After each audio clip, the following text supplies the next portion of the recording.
to be clear, like, we are definitely not saying game's perfect. Like, we are working on it. We're trying to make it as good as we can make it. And, we're looking at data, we're listening to feedback, we're like making changes that we believe in every time. But perception has a huge, especially when you first go in, it affects you greatly. And we see this all the time internally. In fact, sometimes I'll fuck with people internally and say like, oh yeah, I made this massive change and I haven't touched the data at all. Or I won't tell them about a change to see if they actually pick it up on their own, right? Because I'm trying to eliminate no, I want the actual results. The game's got to feel good to play. But right now, I'm looking for, what are the results? Like, we find often that we have to internally, just so we can get a reasonable output from people, like nerf something completely into the ground and then bring it back up to where we had it before and they were bitching that it was, unacceptably bad. Yeah, that's actually, you guys laugh at it, but that's actually exactly what happened with the new shotgun ranges. It's not a fault on anyone. It's just weird, like, human condition. Like, this is just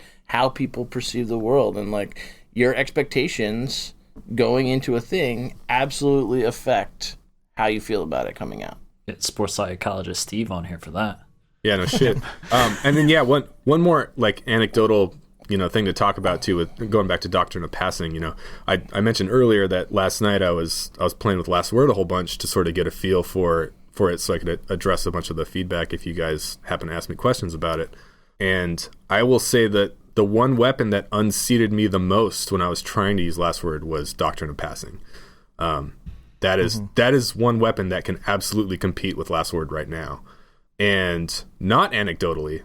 I say that anecdotally based on my experiences with Last Word last night. That could be totally different, with a different set of players and a different playlist. Yeah, not speaking anecdotally, looking at the data today, Doctrine of Passing is definitely shows to be a viable option right now. All right. So we got a lot of questions, and we're going to try and get through a lot of them. So this one's from Kami Salami. Kami Salami wants to know, currently, many weapons are counterbalance or bust when players are looking for good rolls. This is also seen for fusion rifles with braced frame and light machine guns. Do you think that stability adjusting perks need a second look due to the fact that they're seen as much more desirable than all the other perks?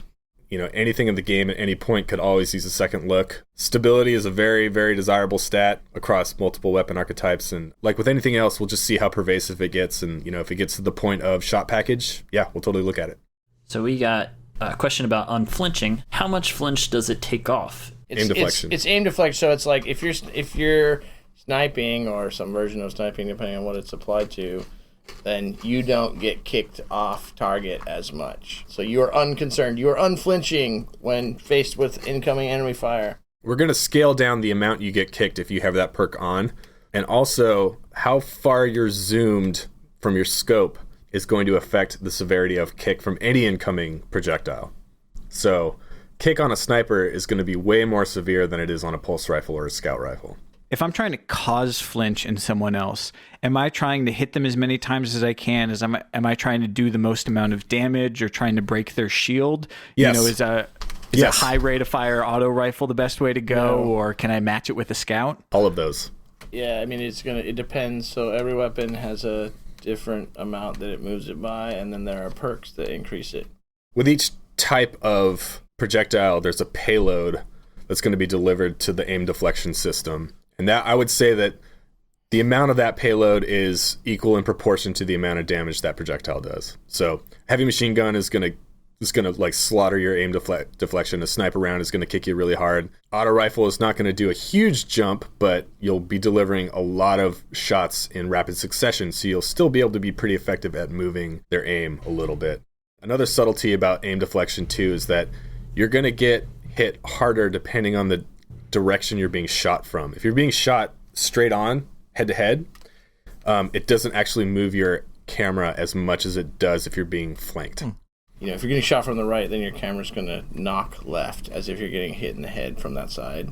So your camera will do that, and then you'll actually slowly ease in that direction. If you had enough health to just stand there and get murdered by a heavy machine gun, you would eventually turn to face the attacker. Yeah, and if anyone wants to go test that in the wild, just launch into a patrol activity. Just go into a low-level patrol activity and let some dregs shoot you, and just like aim down sights, move your camera around, look Yeah, of up, course look to they're the side, look they're away. shooting you with a freaking drag pistol, Right. which is not a real gun. Yeah, but but I mean, you'll see how much it changes based on how you look, and then if you get the Vandal snipers that have the wire rifles, that'll actually knock your camera pretty hard. So that's all stuff you can test in the PvE game if you want. yeah, you can also look at the damage indication. It runs on the same system, so like the longer that red appears and stays up on screen, the harder you get hit. You know how you can tell if you got hit with a sniper or if you got hit with some small ammunition?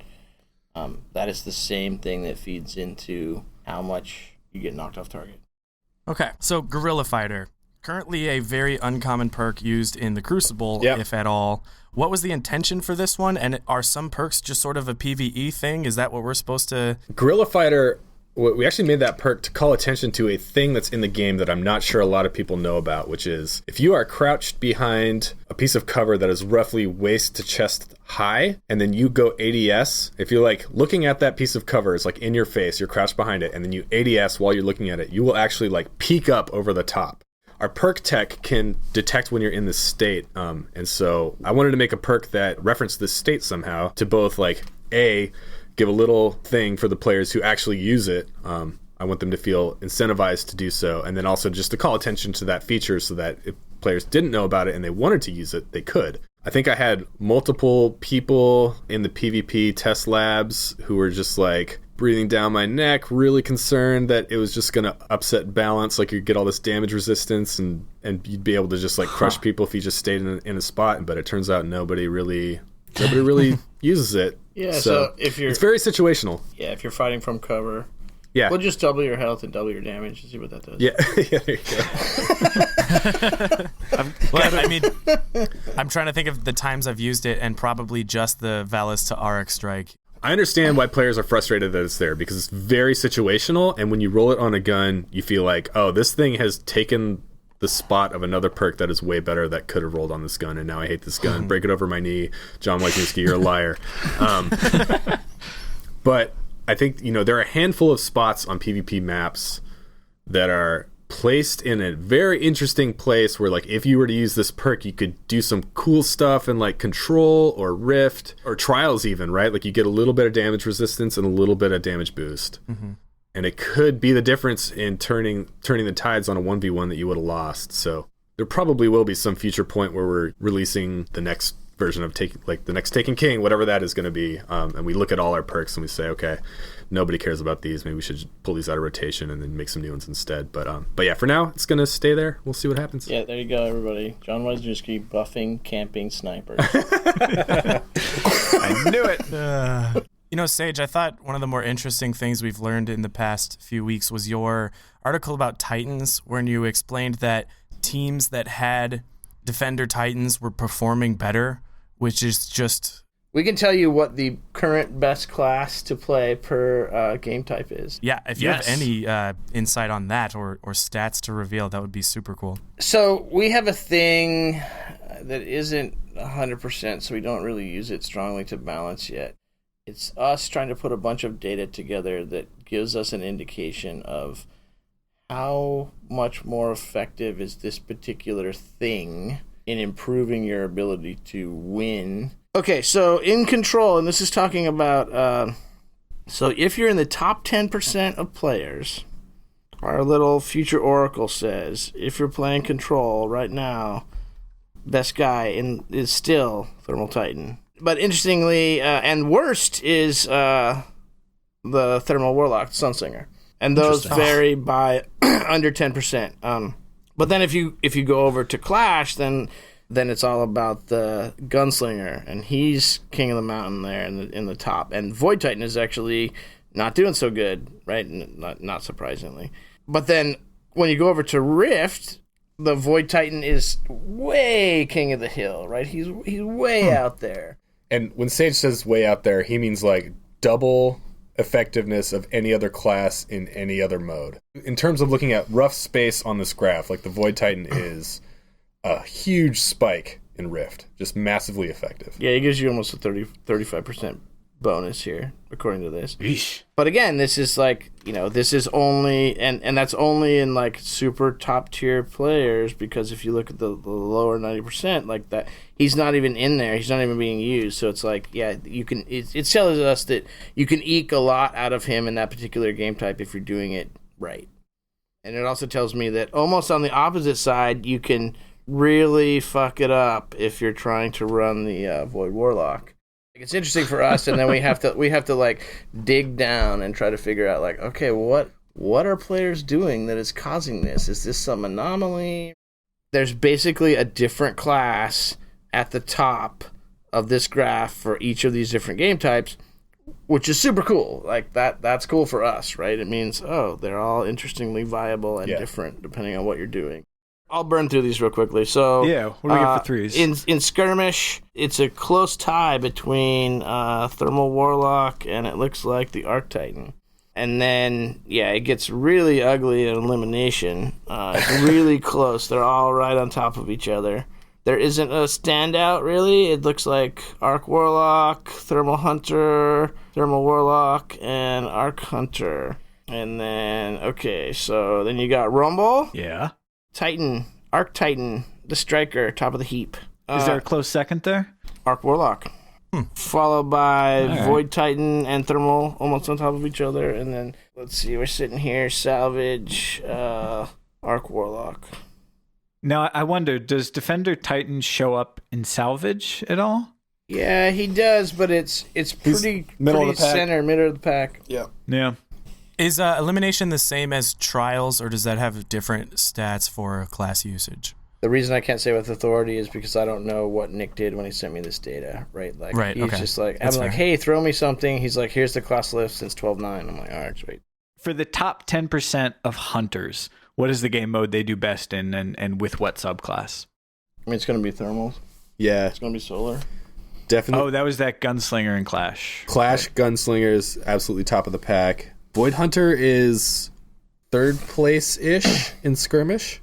Yeah, that's about right. And then Thermal Hunter is up there in elimination. Yeah, and Arc is interesting since it's the Blade Dancer he's funny. He's one of those splits where all the really advanced players are coming to my desk telling me he needs to be buffed, and all the lower players and Nuska's like, fuck that. So Nuska's looking at this like amazing dot graph to like pull out some Of guns. guns. You don't want to tell him that thing up there in the top? Yeah, okay. Oh, come on. Yeah, all right. It'll probably change in a week. So, We'll see. yeah. So right now, the one gun that is being used to the greatest effect by the smallest amount of players is the Tuonela SR4 Scout Rifle. Huh. Far and above the Mida Multi-Tool. Huh. Yep. I've got one sitting in my vault. Yeah, see, you heard it here. Yep. We'll see, right? But that might, we don't know why that is popping right now, right? Right. So it's, And so in a month, it may not be there in that spot anymore. or now that we've told the world, we're gonna have to do something about Yeah. it. Yeah. Might be picking up that And gun. then, we dropped a hint earlier, but in the special weapons slot, Plan C is like out there like Pluto. And then in the heavy weapons slot, I'll go ahead and say this now, not knowing this is actually because it really is that good or because it recently changed and a bunch of people are using it to great effect. But the heavy weapons slot, super good advice, spiked in a big way since the update. All right, listeners, it's key that you understand here. They're not doing you a favor. They're conducting a science experiment on you.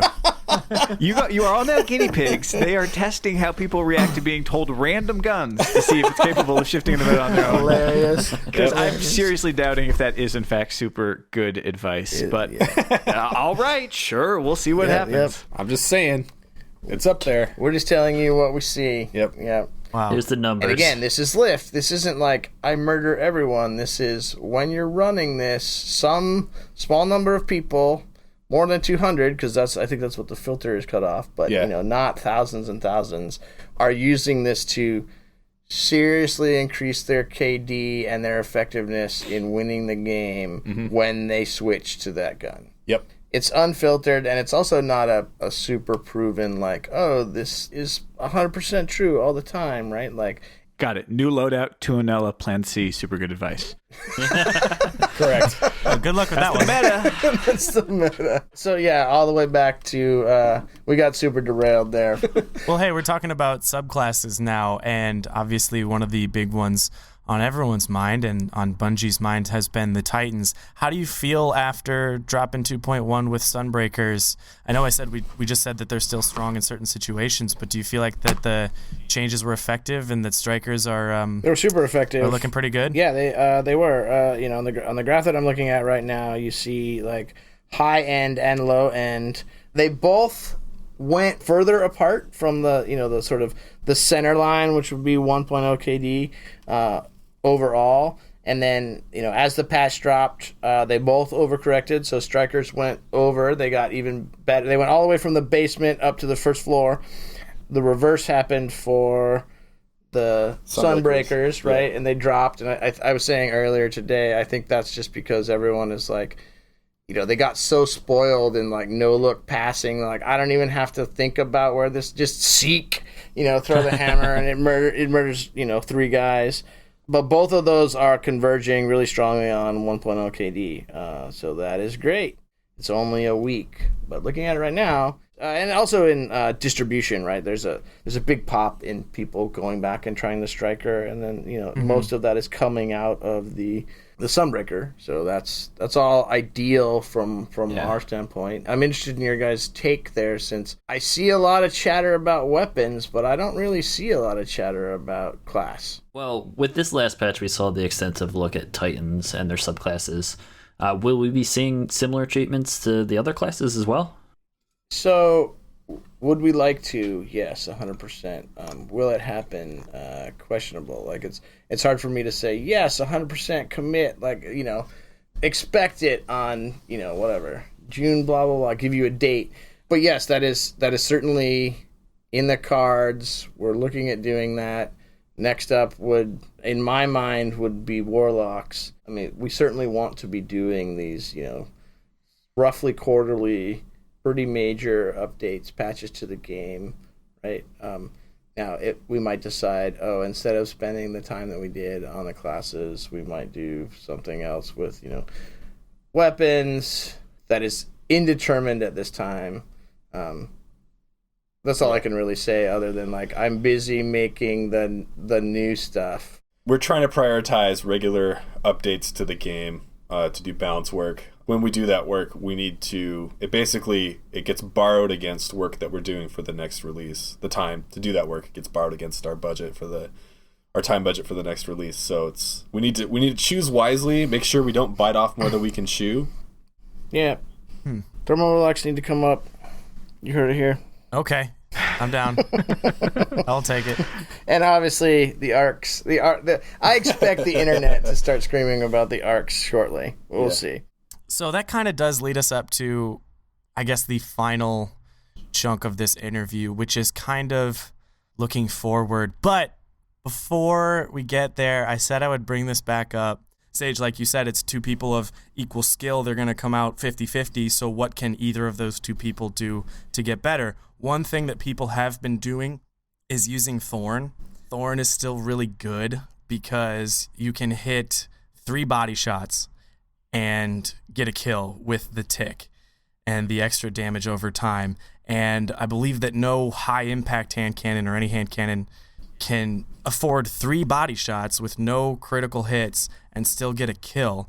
First of all, before I get into that question, like, just talking about the sweaty scene in general, I understand, the ask that's been put on us for a while now about the request for having custom games or whatever you want to call it, like private matchmaking. Speaking as a player of the game, not as a guy who works at Bungie, but as a player, I share that desire. Like, I would like to have custom matchmaking, and I want to see it enter the game. We hear it. We hear you. A lot of people here share that feedback, and yeah, it's just so cool that those guys were able to, like that scene that popped up. To me, it's awesome. Answer the question. What was the question again? You corporate trail. Yeah. So yeah, Thorn is OP, and do those elite groups sort of impact how you look at the Crucible and balances? So that group of players is always going to find the fastest way to kill somebody. Mm-hmm. So that's not dodging the question. Like, yeah, Thorn is still good. I didn't want to make Thorn not good last time I changed it. The specific thing we were trying to address last time was the huge amount of range that Thorn had and the ability it had to quickly 2-tap somebody. If you got the 2 headshots, you could walk away and that guy would burn and die. So last time we touched Thorn, those were the things we addressed, and I feel like we did that successfully. And since then, if it's coming back, that's interesting. It's still a good gun. We never wanted it to be a bad gun. If it once again becomes the only option for players to use, if they feel like they have to use Thorn or they can't play the game or they can't compete, then yeah, we'll have to look at it again. I've been threatening to make a stop, drop, and roll perk for a while. Yeah, so that's a really interesting thing. And like, yeah, I think What? yeah, Just the like ability to kill dots. yeah. So that's one of the things Does that make sense? Oh. it's one of the things that we try to look at too. Is like, is there a way that we can solve Thorn without making Thorn suck? Yeah, one of the things that we have been thinking about, is there a thing that a player can do if they've been shot by Thorn to stop the damage over time from happening? I think that would preserve the identity and the fantasy of Thorn, but then also make players feel like they can do something about it when they get shot. So, And simultaneously give you another reason to slide besides shotgun. right. So you have to slide into a puddle and then crouch up and down real fast to splash it all over your body. And, All of a sudden, there's just puddles on every PvP map. In before camping on rusted lands back at the beach. yeah, but yeah, no, Thorn does a really cool thing that I would hate to lose, which Thorn forces a disengage. I think a lot of other guns that could be used on a player, they don't think to disengage, right? They continue fighting and they try and get the kill before the other guy gets the kill on you. But usually, like, if a guy gets a drop on you with Thorn, the instinct is to run and sit out the dot and then go back into combat. And I think that's a really interesting mechanic, and I would hate to lose that. But I'm obviously we'll continue to look at it. So Cool. Yeah, I'm certainly interested to know if and I've been pushing this, and I touched it a long time ago. I touched recovery a long time ago, and I made it pretty strong. Yep. But I've been looking to see if it's possible to run, in the sort of really high end there, this sort of engage, damage, disengage, get your health fully back, then close for the finish. In that world, and I'd be interested to know. I mean, of course, Thorn's going to make that a little bit harder still because it's burning on you, so you won't start your recovery. But if you're running max recovery, as opposed to everyone, which you're saying earlier, is running max armor, if you can run basically a engage, break, get your health back in, it's 3 seconds or something before your health recovers or starts to recover at max agility, or max recovery rather. yeah. And then run that. So, yeah, I think, like New said, if it turned out to be this is the only thing to do, and we're really, this is getting really dull because everyone is running Blink, Thorn again, even if it's just one small segment of the community, obviously the high-end players that are running sweaties that a lot of people are watching and paying attention to, we want you to be able to pick a variety of tactics and have those be effective. And since we're talking about it, I pulled up the chart again, and I will say that Thorn is right on the 1-0 line. Cool. Yeah, it is under Last Word, it is under Mida, under Doctrine of Passing.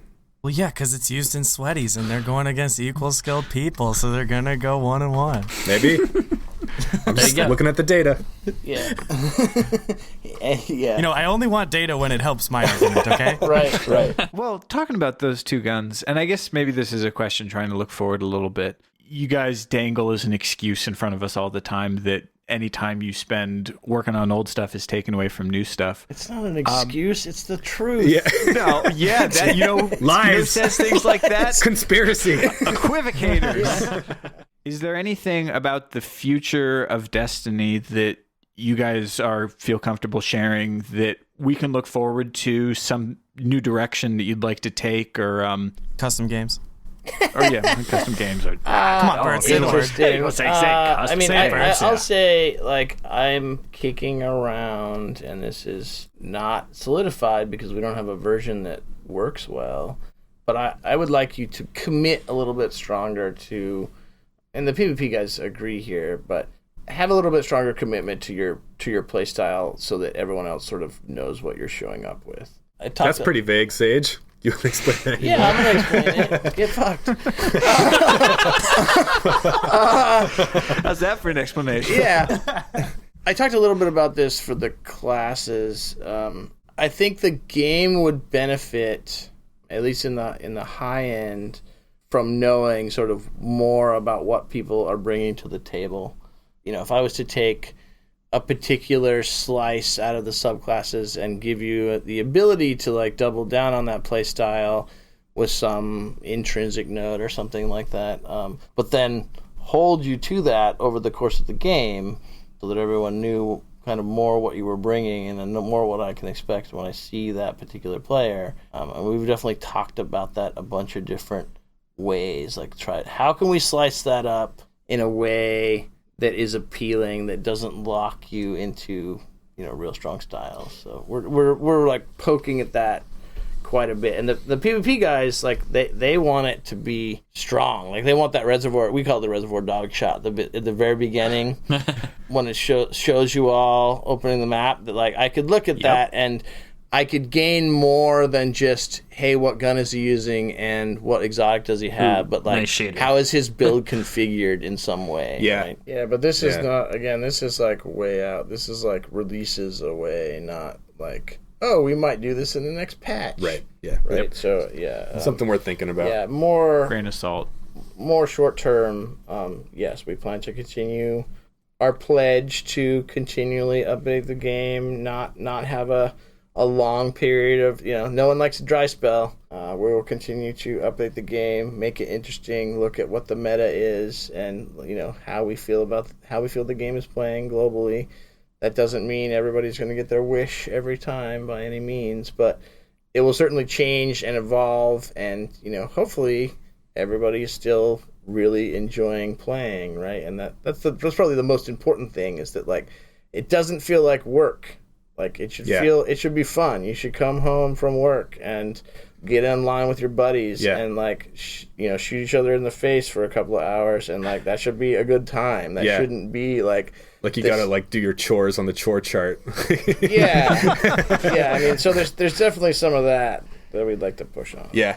I would say for weapons, long term, this is the thing I think about a lot, which is personal attachment that a player has to their favorite guns. How can we make sure that is a meaningful thing, and that there's a little bit more player ownership in sort of like the speccing and creation and look and feel of that gun, and that is the thing that a player can take with them on a very long journey that is longer than how long it takes for me to bump the attack up to the max level for this release.